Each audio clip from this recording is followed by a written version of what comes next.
All right, we're set to record. That would have been a problem. All right, first things first, we're doing recent accomplishments. Eric Bloom on the line here. All right. No, or he's Oh, Eric's Eric's in the air. Yeah, he's in He's here. flying down the Tappahannock. Well, Eric is retired after 30 years in the Army. He just got his instrument rating a month or two ago, and he plans on having his ATP by the end of next year, or not. Some guy named Frank Turdy got his instrument instructor airplane rating a Eat couple it. weeks back. Marty Sachs and Phil Irving were the ones that helped me, but also Frank Kennedy was the one who set up the DPE for me. And for those who do not know, Frank was my commercial and my instrument instructor. So I actually was using the checklist that I used when I learned with Frank on the ride. Who else we got? We got Brian Nip, soloed in the 172, Vicky student, and Jack White soloed in the 172, also Vicky student. Okay.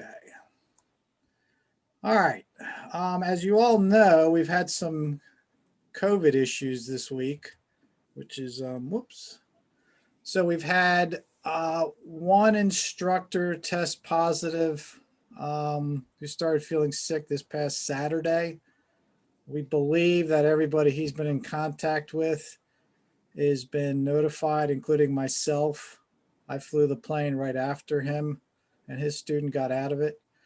So I'm quarantining because of that exposure. We also had another member whose brother, I believe, was positive, and she had been training with one of our instructors. So they're doing their quarantine stuff as well. So if it may not, it might make sense to go and look at the COVID protocols that we had put back in there. I'm fairly confident that we followed the protocols when I switched planes on Friday morning with the positive instructor. So everything was wiped down, the doors were opened. I'm fairly, I'm hopeful that I am not got COVID. But if I don't, I think part of that is the fact that with the air circulation and the wipe down, the risk was less than it could have been. So let's make sure. And if you have people flying who aren't members, we need to get the waivers signed by them. We don't want to. I don't want to put them in planes unless they're aware of what they're getting into, as well as I don't feel like dealing with a lawsuit from somebody saying it was our fault somebody got COVID. If you do get positive, let us know. Our policy is not to disclose who specifically the person is, but we will inform the club and we will give you enough information so we can go back and warn anybody who's had any contact with that individual. So and I think we did a pretty good job with this so far, because I think everyone who had contact with this this guy was notified. Let me just make sure nobody else is trying to get in. Currency. With the COVID, we've had trouble getting, keeping current on stuff. We do need to keep our currency up. If you haven't, if you're out of currency and you need to get current, we need to get you with some instructors. The other problem we have is we have 14 instructors, I believe now, that at the club. 2 of them now are full-timers that came up from NAFC. Their younger instructors are full-time instructors. So, and they will fly with people, while some of the other instructors are more picky, and some instructors aren't flying at all. I'm kind of in the middle of the road myself. I'm flying with people that I know. But even with that, I was still potentially exposed. So, it happens.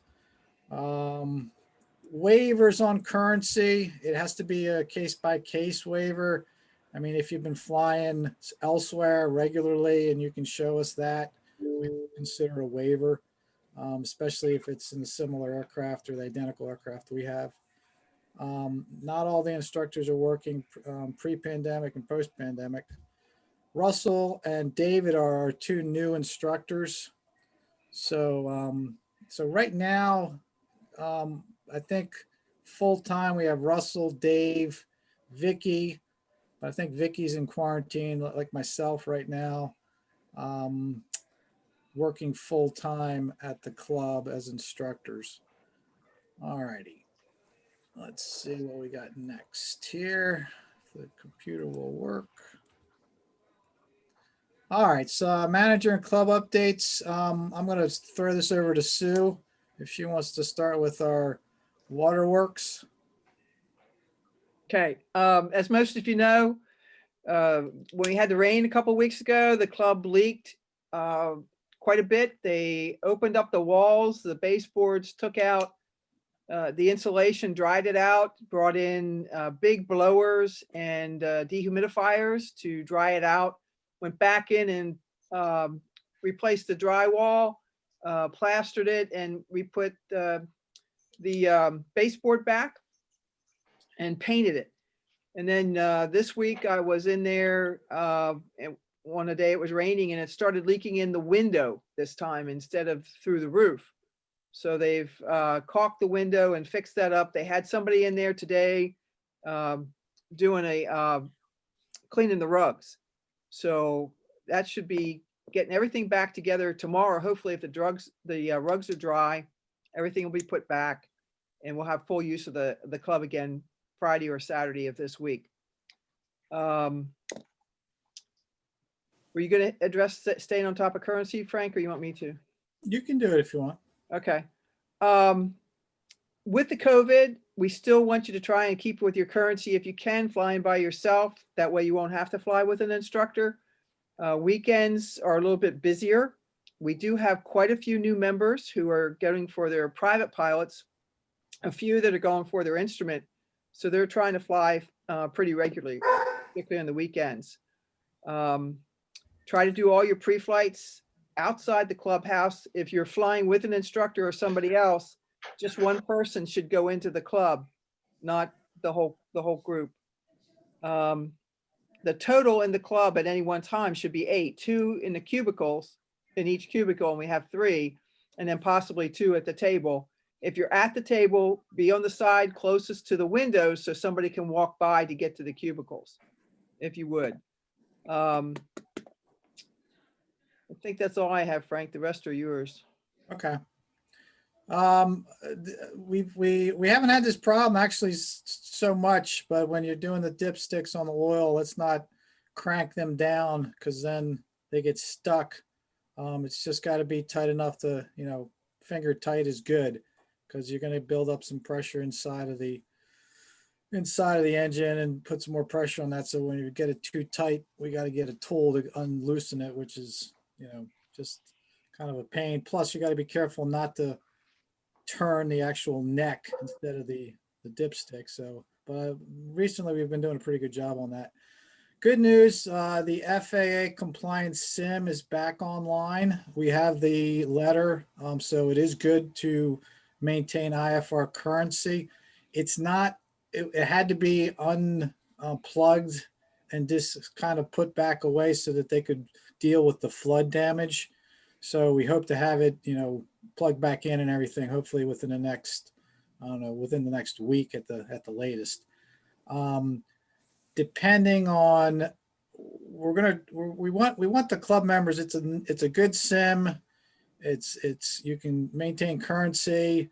Even private pilots, instrument pilots definitely should be using the sim for training. Even private pilots, you can show students how to use the GPS, VOR, navigation, stuff like that. It's a lot easier to do it on the sim than it is to do it in the plane. So, and it's a lot cheaper to do it on the sim than it is on the plane. So we're gonna, potentially we might increase the cost per hour. once, because we did upgrade the software and get the new letter. Just keep doing your post-check flights. Make sure you follow the checklist. We've been very good. I don't want to jinx it, but it's good that we haven't had any serious problems with fuel caps being off or things untied, not tied, stuff like that. Since the COVID is reared its ugly head with us, I don't think we've gotten lackadaisical, but I think, and a lot of members have not been coming into the clubhouse still using the app. If you're using the app, remember you got to go in and sign in to pay the invoice. The app doesn't automatically pay that invoice for you. So just make sure you get that done. All righty. Plane status and upgrades. So right now the Aero is back online. We're going to figure out how to get people current in it and figure that out. I'm current in it. I've flown it several times. It's got a couple little tweaks that we're going to get looked at. Most of the stuff that we're having issues with now is avionics. Russell, our new instructor for NAFC, is coordinating, and actually 782 Fox Mike is at the avionics shop as we speak today to look at some glitches, some weird noises, intercom issues. And then the plan is just to circulate the 172 for avionics repair or upgrades. And then 780 Foxtrot Mike has a VOR indicator that needs to be looked at. We'll get that down as well. The Warrior engine is almost broken in. It'll be broken in, probably by this weekend. The number 2 radio on that has gone dark, so we're going to have to get that replaced. So we're working on that. The 63532 and 6690 Sierra, the 150s are actually the 2 planes that have been fine. The avionics are working good. Everything else is working good. We had a turn coordinator on one that go bad, but it was replaced. Right now, 63532 is getting the annual done, but we hope to have her back on Saturday on the line. There is a new tie down spot between our hangar 80 and the one next to us to the east. The spot is 121 facing east. We're going to put one of the 150s there just because it gives us a wind block on 3 sides. And, that's just what we're going to do right now. So we'll probably put up a new picture or diagram on the website showing all of our tie down locations. So basically, unless you're in the 150, you're going to be in the 6 that are in front of the hangar. If you're in a 150, if you're in a 150 and the one spot in between the hangars is open, you'll be able to take that if you want. All right, winter flying. John Tyrell has a question. Okay, John, go ahead. One of the 172s, when I went on that long flight up to New England a month or so ago, I think it had the failed electric turn coordinator. Does that ring a bell? It's been replaced. Oh, wonderful. Thanks. Yep, that's been replaced. All right, so we're in the winter months now. So we're doing winter flying and night flying more often than we were doing before. Remember, we got to preheat the engine below 32 degrees. We do have a new heater that's being set up that's a lot easier. We also have, not all the planes have plugins yet. We're still, because of some of the engine swaps, we have to get some of the planes with plugins. And we're still trying to work things out with the airport in terms of how to do that. We had a plug on the side of hangar 80, but the plug itself is dead. Doesn't have juice on it, which I think we had a better chance of getting the airport to let us use that plug as opposed to the one that runs across the travel lane for the vehicles. So Sue and I got to talk to the management again on trying to figure out how to do that. At a minimum, there's another plug on 84 that would easily reach the 150 in the new spot. So I think that might be that might be good for that 150 because should be able to plug in. Basic stuff. Make sure all the ice and frost is off the aircraft before you go anywhere. If you're not night current, get with one of the instructors and get yourself night current. Equipment for night and winter. If you're going anywhere, you might want to bring a survival kit. I routinely fly to Pittsburgh. My son's out there at college. I usually will take stuff just on the assumption that I might have to spend the night on the mountainside. So one of the new things for the instrument pilots, they just shut us down for night IMC approaches in at Tipton. Anybody who was flying, IFR, the one was already shut down at night for quite some time, but now we have the other one's now shut down. So we are trying to figure out exactly what the reason was. We have assumptions that it might be an obstacle that popped up. The airport's also trying to find out why that was the case. So hopefully we're going to figure that out and see what's going on. I'm not as concerned about that right now because of the winter months. If the ceiling's at 1,500 or 2,000, there's a good chance the freezing level is going to be there as well. So we got some issues with potentially icing and stuff like that.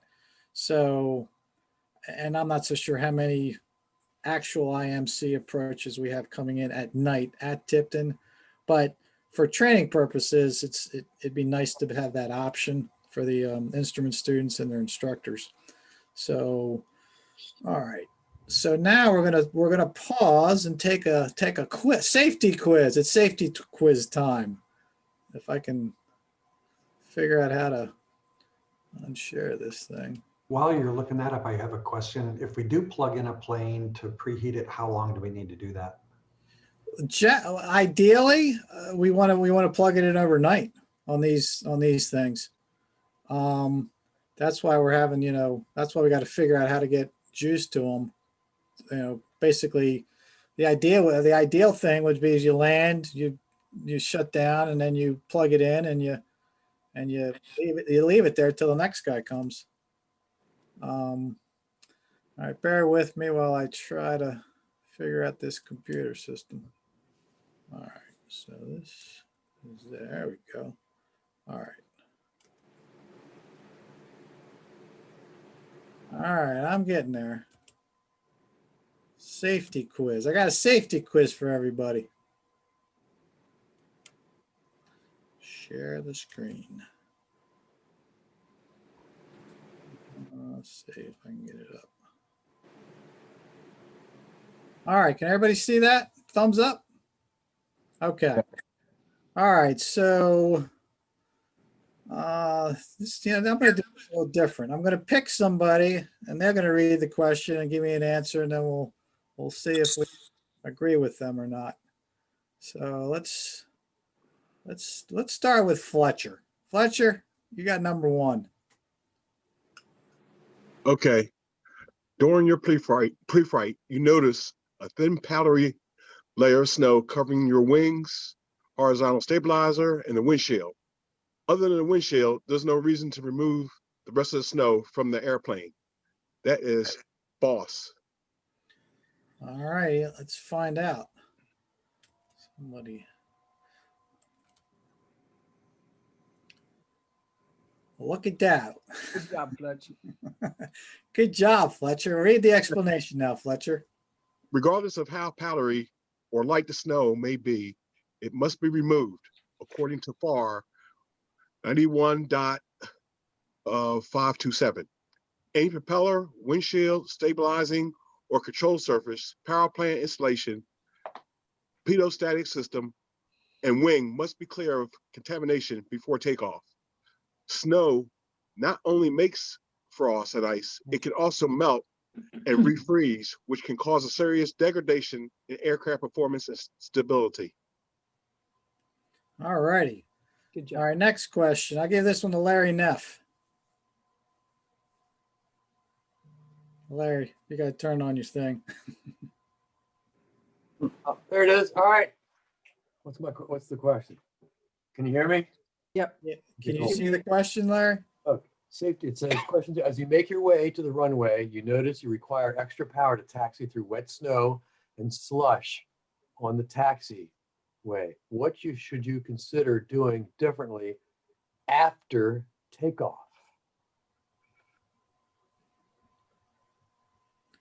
If everybody can throw an answer out on comments or chat if they want. After takeoff. Through slush. Well, that's a good question. Yeah. Layer retracting landing. I would say, well, I think you should always retract the flap slowly, but I think maybe delay retracting the landing gear is the best answer because you don't want to suck all that crap up into the wheel well. It's heavy. That is correct, Larry. All right. I don't even fly plane with landing gear. You do not, but you have such a good instructor. You knew the answer I anyway. do. That's exactly right. All right, so Yeah. I'll try to go through this a little quicker so we don't waste too Okay. much time because we have a insurance presentation coming up. Basically, if you're taxiing through, you want that wind to blow any of that junk off of the wheels and the landing gear before you pull it up. All right. Actually, I'll read the questions now and we'll just throw out some answers. Okay.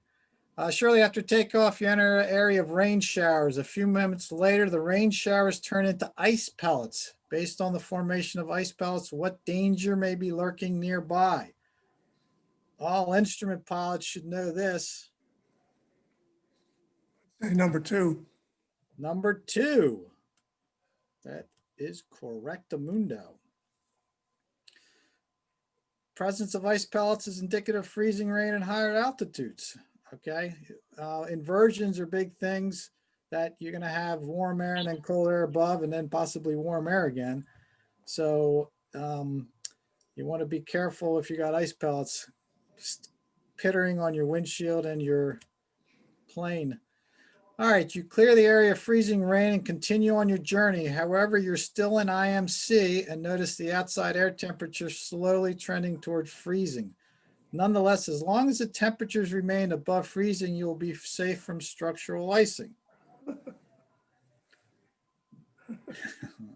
We got people saying, no, that's not true. Correct. We got aerodynamic cooling.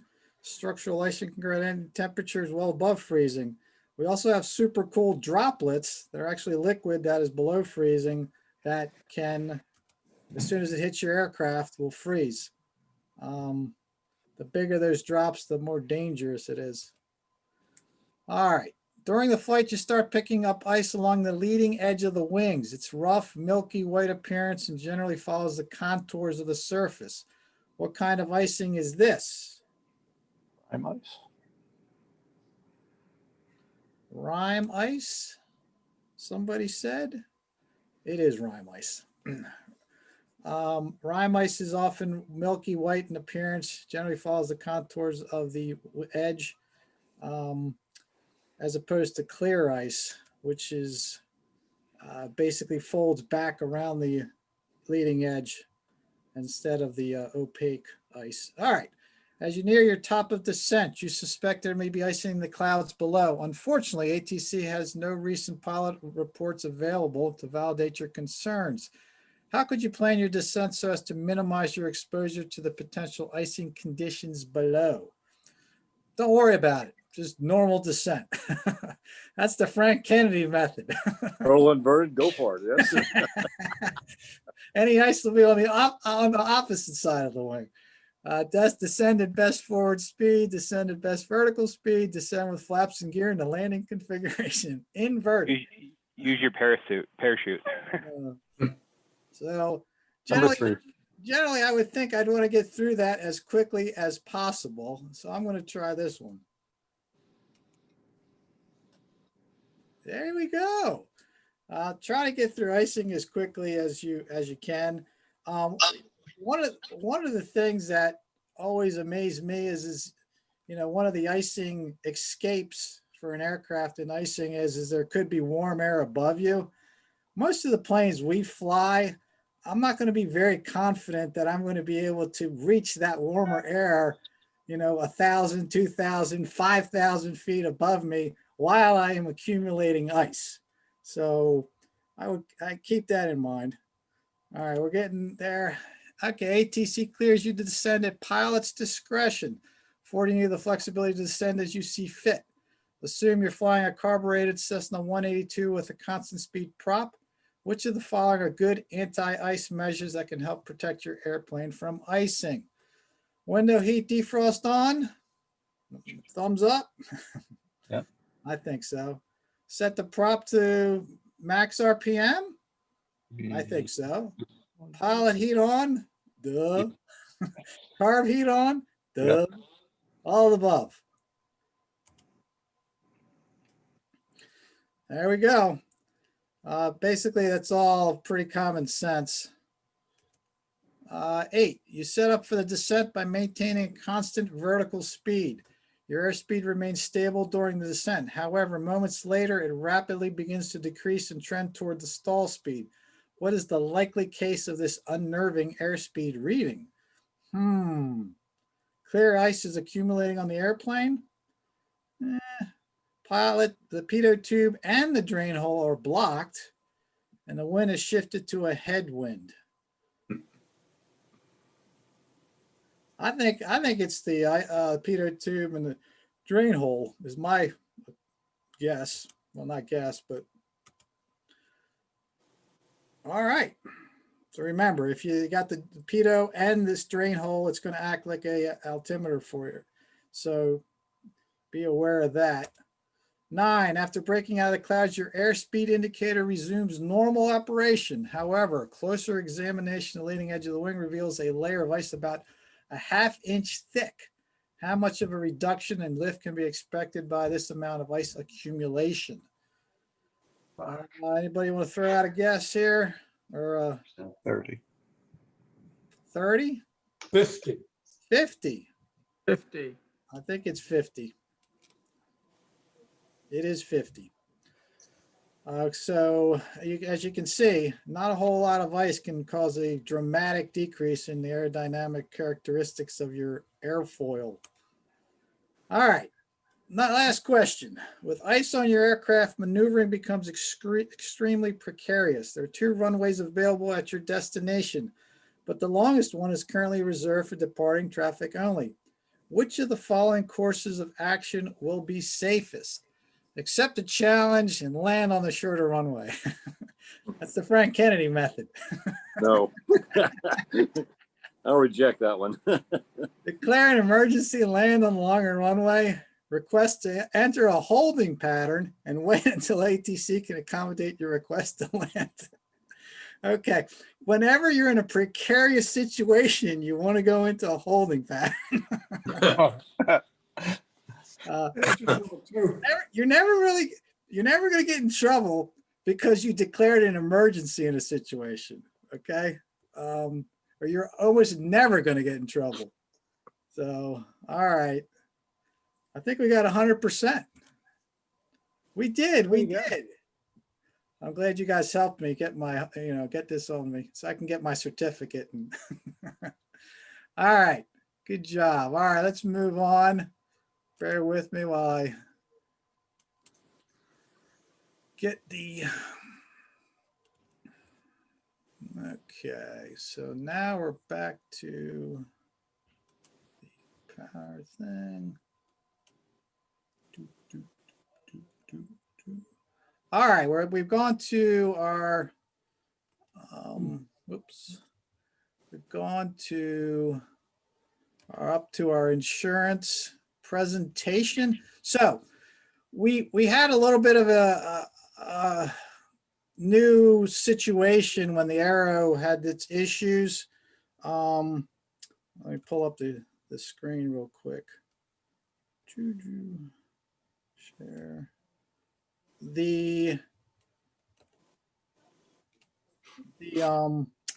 So before, when we were with the government, we had insurance that basically the individual member, if it did something negligent, the most you would be out of pocket would be the deductible.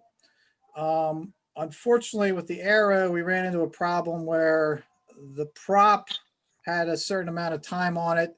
The insurance was only covering the fair market value, and we had to get a new prop. So there was a out of pocket for the club to get the new prop. Fortunately, both of the pilots are taking care of that for the club. Thank you very much, Rick and Fletcher. But it did bring up the issue of, protecting ourselves in case we have these issues. So I was trying to think of a very smart attorney who could talk about these things. And the only two people I could come up with is myself, which was not going to work, or Mike Sandel, which is even worse. But Mike was a insurance defense attorney. He worked for the dark side for many years. Actually, let's back up. He was in the Army and was a JAG officer first. And then he came out and he was working for the evil dark insurance side. But now he wears the white hat and he's on the plaintiff side. And Mike was kind enough to review the policy, and he also reviewed my individual CFI policy, which is also a non-owner rental for if I just rent somebody else's plane, to give us a little bit of guidance on, as individual members, what we should be concerned about. So Mike, if you can take it away. Well, and first thing, I didn't get anything from you on the CFI policy, so I just reviewed the NAFC policy. All right, my bad. Yeah, it was your bad. Let me give you a disclaimer. Don't rely on anything I'm telling you today. Get a real attorney. You do want to talk to an attorney. Seriously, you need to, you can contact an attorney to go through this with you. I've reviewed a lot of policies over the years, and quite frankly, I was very surprised and pleased that the policy in effect here was pretty easy reading, and it's pretty straightforward. I think it covers and keeps most of us pretty well covered, although I'm going to tell you at the end, I think that you probably wouldn't be a bad idea, depending upon your risk tolerance, to get an excess policy, and I'll explain that in just a little bit. Basically, insurance policy, all it is a means of protecting you against financial loss, and the insurance policy is just a contract. So when you're reading a contract, you use it in the normal terms that you would use and understand. You don't have any special terms unless they're specifically defined. Basically, on this policy, it insures all of us who are pilots flying with the club or the FAA. I keep goofing it up, but the organization. It covers the student pilots, and it covers obviously the instructors. I would say to make sure that you're covered under these, because you have to be a permissive user. I would think that when you're a permissive user, you're obviously a permissive user as a pilot, but to make sure that you're really covered, make sure you follow all of our regulations in terms of clearance. If you are not somebody with 200 hours and can't clear yourself, make sure you got it properly cleared. And especially if you're a student pilot, make sure each flight that you have is authorized by an instructor. I'm just telling you, insurance companies sometimes like to duck out on obligations. And if you haven't met every, or dotted every I and crossed every T, you might be in a little bit of trouble. So I'm just suggesting that you do that and make sure that you've covered those bases. With regard to the coverage, it covers all aspects of flight operations from, it appears from startup to shutdown. So you've got coverage there. The one person, obviously, the insurance is not providing coverage to is the pilot himself. And sorry, I heard someone pop up. With regard to the coverage, what you're asking for from the insurance company is to cover negligent acts of the pilot. It will not cover any intentional acts when you're intentionally trying to cause harm, or any criminal acts. So you need to kind of just make sure that you're not doing anything stupid. With regard to the coverage that's provided, it's liability coverage against claims for both personal injury and property damage. And it's with regard to people in the plane and as well as people outside of the plane. I call this a split policy. You might have heard of automobile policies where you have 100, 300. basically that means you have 100,000 coverage for any one person, up to 300,000 for any one occurrence, which means the accident. When they talk about occurrences, they're talking about the accident.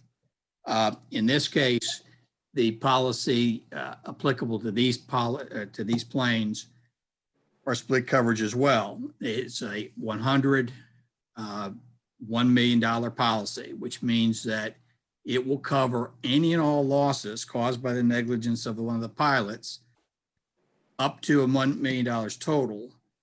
The 100,000 limitation applies to the passengers in the plane, does not apply to people outside the plane. So when you're thinking about your risk aversion, if you want to protect yourself, make sure that you're not going to get hammered somewhere down the line, you've got to factor in the type of flying that you're doing, your level of expertise, and the possible losses that may occur. And trust me, I've had some cases that have been very strange, one of which was an accident involving a pickup truck and an airplane. The airplane was in flight operations, the pickup was in driving operations, and they hit each other at least 10 miles away from Frederick. And I explain that sometime later. But anyway, so you got to look out for anything that weird that can happen. Most of the losses you're going to have, most of the damage you're going to have are going to be fairly minimal. They're going to be generally property damage issues that's going to be covered, but occasionally you're going to be dealing with bodily injuries, and bodily injuries cover everything from little bumps and bruises all the way up to wrongful death. So you got to look at that sort of stuff. With regard to the split policies here, it would cover, for instance, if you had an accident where you had 3 passengers and they were seriously injured, they're going to be $300,000 in coverage available to them. If someone in addition was injured outside of the plane, for instance, if in addition to crashing the plane, you crashed it into a house or another vehicle, you're going to be responsible, obviously, for personal injuries to the people on the ground or in those vehicles or houses, plus the property damage. So you got to look at what is your risk. And $1 million these days doesn't go as far as you would like it to go. So you might want to consider, and what I'm going to recommend is that you look at getting an excess policy. Excess policies are designed specifically to be a kind of a rider on top of the policy that is involved here. And you want to make sure that it is an excess policy and not just a normal policy. So you got to look at the terms of the policy to make sure it is in addition to, not along with, the policy of our organization.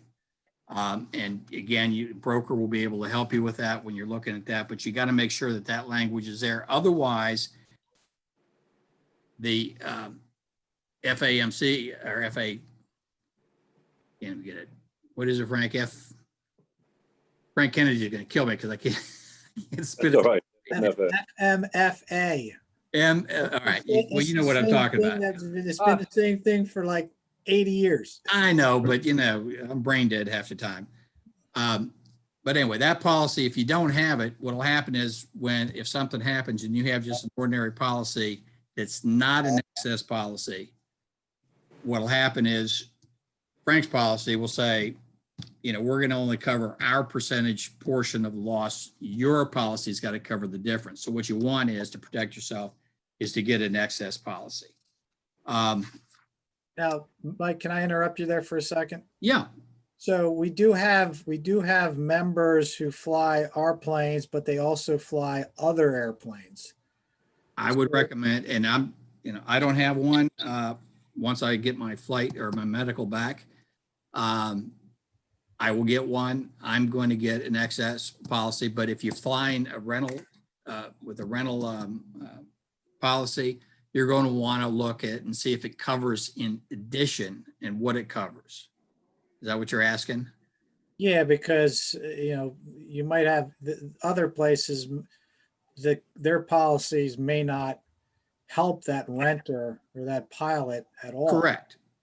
Because actually, when I was going through the policy initially, it had some exclusions or looks. We do not cover, flight instruction. We do not cover this. We don't. But then you look farther in the policy, and there were specific endorsements for that. So yeah, you want to look at, and I guess I would advise everybody, and I never did it when I was flying elsewhere. I would advise you take a look at wherever you're renting take a look at the policies applicable to those planes and see what they cover, because you may be going out there, I hate to say this, but basically butt naked. I mean, it may provide coverage for the owner of the plane or somebody else, but it might not cover you. So it's a good idea to get some excess coverage, rental policy coverage. Hey, Mike, Yeah. I got, this is Fletcher. There's one issue, I guess that's not being addressed. Mhm. The problem too comes, betterment. So if you have an engine that has half its life is expended, but you have to get a new engine, my renter's insurance won't cover a new engine, Right. and neither does the club's insurance. Right. So that's an issue where probably everybody needs to realize they might have to pay for a new, half of a new engine if they damage an engine. Correct, Basically. because you're coming back to, you have to look at, what is the fair market value of, in this case, if it's just the engine, right? Right. Versus the replacement cost, right? And whether it's a total loss of the, I mean, I know normally you take it with the whole aircraft, but is it a total loss of the engine where the insurance company may pay, or is it only a partial where they may not pay the whole thing? And you have to, as I understand with the propellers, they had to get a new propeller. They couldn't get anything additional. And thank you, you guys stepped up. Right. And renter's insurance doesn't cover that, Right. that gap. And I don't know that anything would, except maybe an excess policy. Right. Oh, no. But beyond, So I do have that policy, and they won't cover betterment. did they with say that. why?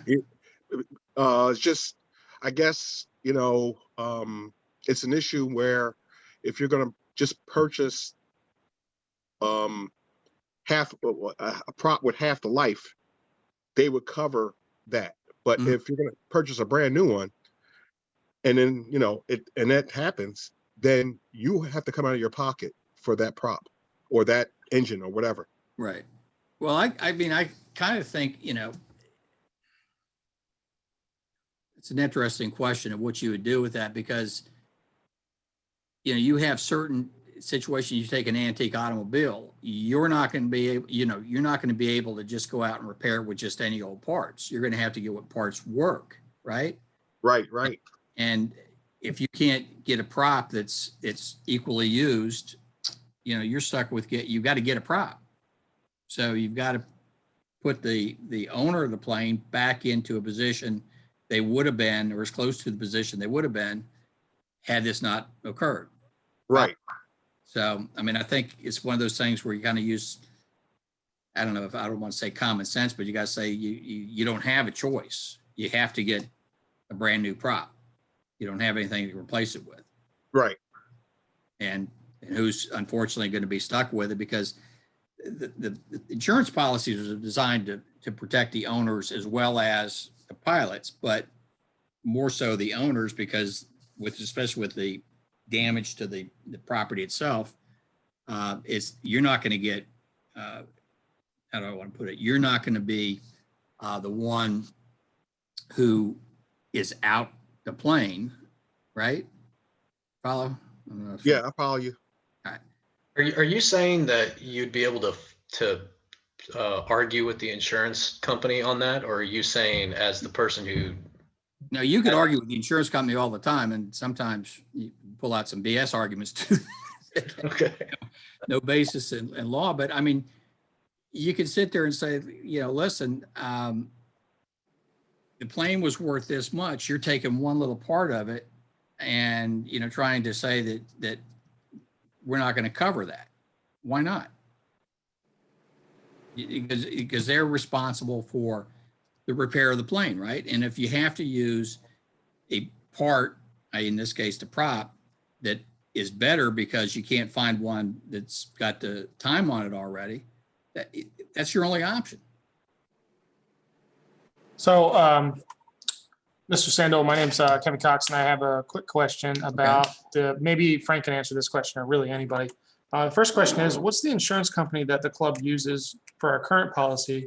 And more importantly, where can I view this policy so that I can present it to a lawyer who then can make a recommendation for me? Yeah, the insurance company is Star Indemnity and Liability Company. And I guess if you get permission from Mr. Kennedy or Frank or someone, I'm sure they would have no problem to I have no issue with that policy being made public if it's possible to do that. Yeah. I'm not available, unfortunately, to get it on any type of internet, but I have it. Frank. you have it. Well, I have no objection with it being No, available. it's a pretty standard policy for this stuff. So I mean, I'll send out a copy of the policy, or we'll post it on the website. It'll be redacted in terms of some stuff that I don't think should be public. But Okay. we will put out the policy language itself. And it's pretty easy reading, and quite frankly, you can go to probably any aviation insurance broker and tell them what you want, and there's a lot of times they can craft the language in a policy. They don't like generally veering away from their normal standard policies, but I think you put out a little extra money and they'll put in whatever endorsements that you want to it. They're more than willing to sell it as long as the underwriting department will say we're okay with that. I had a bit of an issue with the way the insurance company interpreted this because, there may be a service life on a propeller at 2,000 hours, but that just means it gets inspected. Mm-hmm. If it passes the inspection, it's still a good prop. Right. The problem we got is when you damage something like a propeller, beyond repairable condition, then you have to do a replacement in kind, and there's an issue with that. So I did have a little bit of an issue with the insurance company, but was unsuccessful in making come to terms with that. Yeah, it's Rick. We've come to an agreement, and we're all happy about that's all behind us, hopefully. And so I don't want to open up any old wounds, but I think where Fletcher and I are concerned is we don't want the message to be that if you go out and get supplemental insurance, this couldn't happen to you, because we both don't think our supplemental insurance would cover this. And so no, that's I'm our not saying concern. it's absolutely the case. I was talking more in the area of risk aversion when you're dealing with catastrophic losses. Right. Right. I mean, we've had some things that happened in the past, people who had fuel starvation. One guy landed on route, I think it was route 2 or 4, did a great job. But what happened when he had fuel starvation, he would have crashed into a busload of kids. $1 million may not cut it. So I'm saying that in terms of protecting yourself, your homes, your loved ones, and that sort of stuff, you may want to get that supplemental insurance. I don't know that you can get insurance always to cover every little possibility, like the props type issue. I really, And hard to answer. Mike, to add on to that, here's the thing: you get insurance so that you're not thrown into bankruptcy. Right. Is what you get insurance for. Okay. A lot of times, Mike and I'll tell you, we have, people comes in and they'll have a claim, a homeowner's claim or something, that we'll tell them it doesn't make sense to go through your insurance to get $2,500 or $3,000 to cover the wet carpet from a water heater that exploded, because your insurance, you're going to have a claim against your policy. It doesn't make sense. Now, if you have a roof leak and it's going to cost, $30,000 to fix drywall and everything else, that's why you get insurance. So the big picture on the insurance is to protect yourself from the big hit. So yeah, is $3,000, $4,000, $5,000 a lot of money? It is, but if you're flying aircrafts, it's something that, isn't going to bankrupt you for the most part. It shouldn't bankrupt you, and you may have to eat it, and you may not be able to get insurance to cover that cost. But that's not the reason you get the insurance. The insurance is there to protect you from the 50, 80, or the wrongful death case of $1 million. That's what you need insurance for. Yeah, and everybody makes that. Wing. I'm sorry. Everybody makes that decision on the smaller issues when you're debating, do I submit it to my insurance company on a loss that may costs you $750 when your deductible's 500. Why do you even want to do that? Pay the $750 yourself and avoid your premiums going up. So you make those decisions all the time.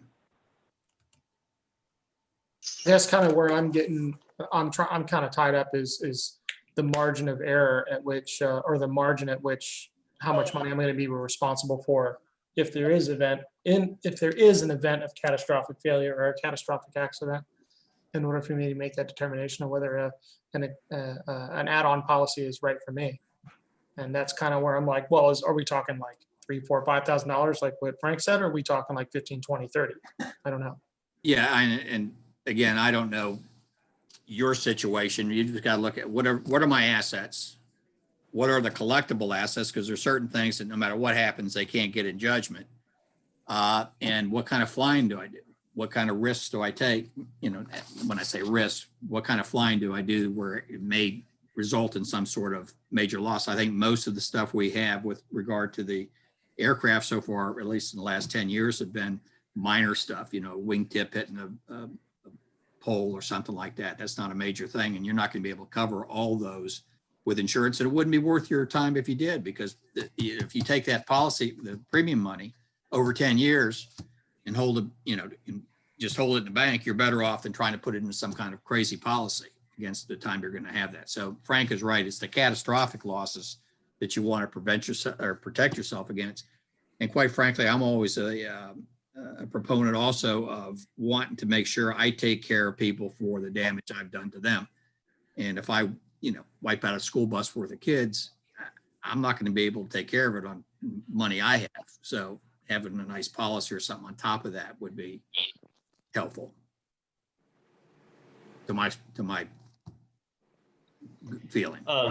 Mike, thank you very much for doing this. I very much appreciate it. I think this is very useful. I guess just one question, you know, if there is an accident or incident, you know, as we think about kind of the risk, the excess risk there, who is making the decision in terms of what part gets put on, you know, what repairs get made? Is that the club deciding and then seeking reimbursement from the insurance? Does it turn over directly to the insurance? How I does think work? The way I read the policy, I think the insurance company makes the decision. The club, I mean, if the club wants to have work done, then they can submit it. But the policy seemed to indicate the preferred way to do it is go straight through the insurance company. Does that answer your question? Yeah, it does. So I guess, you know, just with respect to the specific, you know, incidents of the prop, did that go through the insurance then? And the insurance decided that they were going to, you know, that was the only option to put on a new prop. And then there was that, you know, that excess amount that was uncovered. Frank can probably, or both Franks can probably answer that question. I'm not sure. I wasn't a party to how that was done. So Frank can correct me if I'm wrong. The problem was I think the prop had about 60% of its, you know, they were going to cover 60% of the value. Well, the value of the prop as it stood with the hours on it was X amount of dollars. That's what they were going to give us towards a new prop. If they could have found a prop that was of comparable time and was airworthy, there wouldn't have been an out-of-pocket cost to the members. But unfortunately, I don't think that was the case. So the only other option was they had to get a new prop. So that's why it ended up being the way. This is the first time we've ever had this sort of issue come up, where we've had, you know, something, because there's a lot of used parts out there for airplanes. Unfortunately, the prop has to be, you know, obviously it's got to be airworthy. Frank Kennedy, am I getting that right? I think that's pretty close. And you know, I've been doing this since 1980, and this is the first time I've run into this event. I've always, for whatever reason, and it may be something we need to look at in the insurance policy, this is the first time I have not had them replace something to full value of airworthiness. Now, as an example, there was rust that was found on the engine when it was inspected. but that wasn't accident related. So that is something that indeed the owners of the club are going to have to take care of. So the only, I mean, the issues would have to be, it would have to be accident related, and, you know, replacement back to an airworthy condition, however we get there. If we could have found a used prop with 60% of its TVO to inspection cycle, that's the other problem. I don't know how they derive that value, because if the prop goes in for an inspection at 2,000 hours and passes, it doesn't get another inspection for another 2,000 hours. So I'm not sure how they got that 60%. So Yeah. Probably Okay, came sorry. up with it on a fly too. And the other important point you gotta be involved here. If you take off on a plane and you have an accident because of a mechanical issue or something else that has nothing to do with your act, then you're not going to have this issue. This is when there's some negligence on the part of the pilot that gives rise to the liability. And negligence could not be it. It could just be pilot error. Yeah. So I don't want to use the word negligence per se, because that's a pretty strong word. This was just a pilot error, a pilot oversight. It is, and negligence is, you know, the legal terminology. Legal term for it, yeah. Oh, I hate those. I'm not sure. I'm not sure we heard Gabe's question correctly. Gabe, you were trying to ask who makes the decision to make the repair. Yeah, you read my mind, Sue. I mean, that's exactly, I was just going to ask, you know, from what I'm hearing, so was it the insurance company that kind of found that prop and said, you know, this is the one that, you know, you need to put on, or is that something the club did and then went to submit it to the insurance? Was it some mix of the two? I guess, you know, the reason I'm getting at this is I just, as we think about, you know, I think for each pilot in the club needing to go out and make a decision on coverage, you know, I think you would have to explain to any insurance company, you know, exactly what the nature of that risk is. And I think there is a distinction there. I mean, if the club is making decisions on, you know, what's going to get put on airplanes, I'm not sure what insurance company is going to be able to insure that risk. And maybe that gets back to Fletcher's point that, you know, people should be aware that they are taking on that risk there. Well, and I think, let me be clear on that. I don't think you're going to get an insurance company for the most part to cover that risk. That you're going to eat that risk if we run into this situation again. But that's not the reason you're getting insurance. The reason you're getting insurance, if you get it at all, is that if you crash and you got a passenger in your plane and, you know, they go to the shock trauma, you know, the helicopter ride to the shock trauma costs 20 grand. Mm-hmm. And whatever happens, that claim's going to be, you know, $400,000 or $500,000. You know, I'm not trying to say that, you know, a couple $1,000s isn't a lot of money to people, but, you know, from a legal standpoint, it would be difficult for any insurance policy that's going to cover well, let me put it to a more practical purposes, and Mike Sandel can correct me if I'm wrong. Most of you have probably had a car accident and there was damage to your car. Okay. If your car is totaled, you know, if you're driving a 2004 minivan and it's totaled, its market value is $2,000 maybe. You know, the insurance company ain't giving you the money to go buy a Mercedes-Benz or a Tesla. They're giving you $2,000. Okay. Well, you can't really buy a really nice car for $2,000. So well, I think that's Gabe's point, is if you guys go out and buy a Tesla, is the club members responsible for the difference between the Tesla and what the claim? Let me back up and go very direct on this, okay? As far as the replacement and parts are concerned, it's done between the insurance adjuster, who is Dick Logan, and the maintenance individuals who determine the airworthiness of the airplane. The club does not get involved in Teslas or Chevrolets or Corvettes or antique Rolls Royces. Okay, that decision is not really something that the club gets involved in. It's done between the insurance adjuster, Dick Logan, okay, and the maintenance people who determine the airworthiness of the airplane. And that should give you the clarity you need. It's not a discussion that the club uses its judgment to get an upgraded radio or to get a gold-plated propeller. That doesn't happen. But what if the aircraft is totaled? Well, Then you get a new airplane. Right, but is it of equal Yeah, exactly. quality or is it nicer? That's the question I wanted to ask too. no, it's the insurance company's responsible when they're totaling a vehicle. They have to look at what the total value of it is.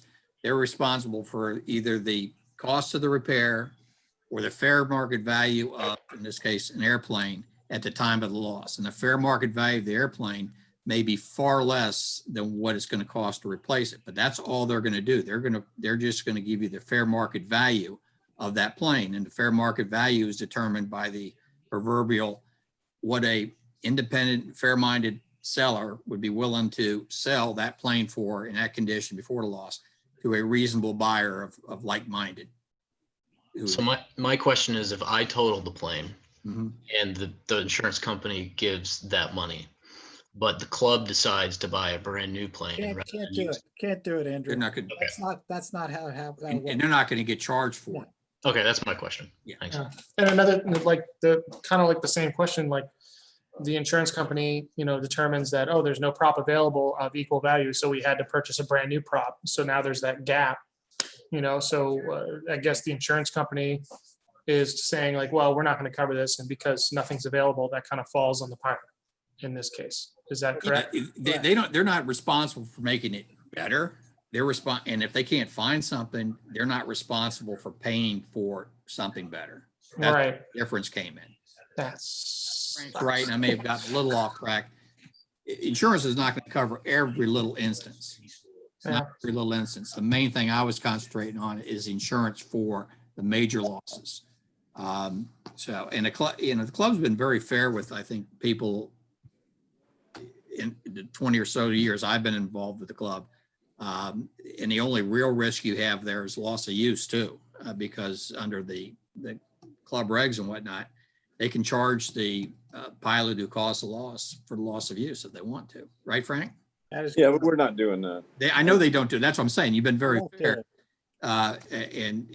And no one's been charged that, fortunately. But again, rental coverage will will bridge that gap for you if you need it in most policies. And let me say, Fletcher and I very much appreciate that. So thank you, Frank. Can I say something here, Sure. guys, quick? With regard to this loss of use part, we meaning the board, made a decision that in this particular case, we were not going to charge the pilots. We did not make that a precedent. We did not make it a new rule.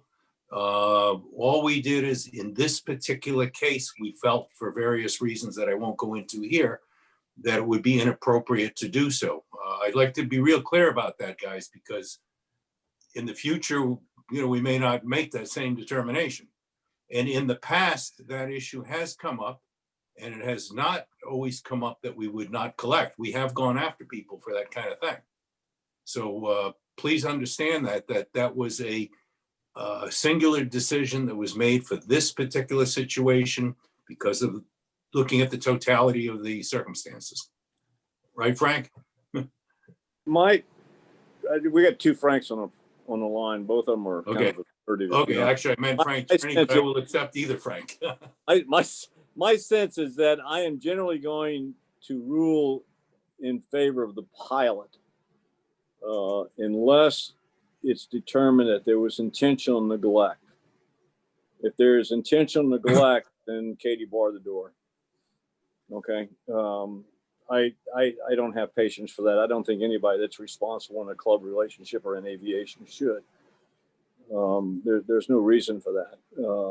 Generally, as an overall rule, if there's been a problem, our insurance should cover it.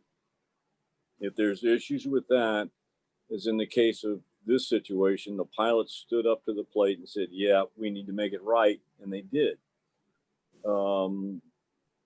There's enforcement action for loss of use of the airplane. I don't think we've ever done that. If the board had if FMFA decides they want to do something like that, I would like to have an input to it. Well, Frank, we wouldn't make that decision without talking to you anyway. Okay. Hey, one quick, this is Phil Edwards. One quick question, since I fly both at Learport with Frank and I fly at FMFA. Are the insurance policies pretty much identical between the two? They are the same. They're the same. Okay, good. So if I was to get a supplemental or excess, it would be the same. Yes. I'm sorry. The policy covers the planes at Fort Meade and the planes at Lee. So it's the same policy. Thanks. If you've got an excess policy, you can make sure it covers anything you fly, wherever you fly. Thanks. So why don't we have Mike Sandel finish his thing, or else we'll be here all night. Because that was all I was going to say, is just because I've seen over the years, both as a defense attorney and as on the other side, the white side, as you say these days, the white hat side. I've seen a lot of people just be devastated because there's not insurance to cover the losses they're faced with. And quite frankly, if you look at how insurance is priced, it's priced where they have the most losses. The premium dollar is more expensive in the initial portion. And as it goes up, the more insurance you get, the less expensive it gets per insurance dollar. So you have to make a decision. How much do I want to feel protected? How much do I want to be protected? And how much can I financially afford to do?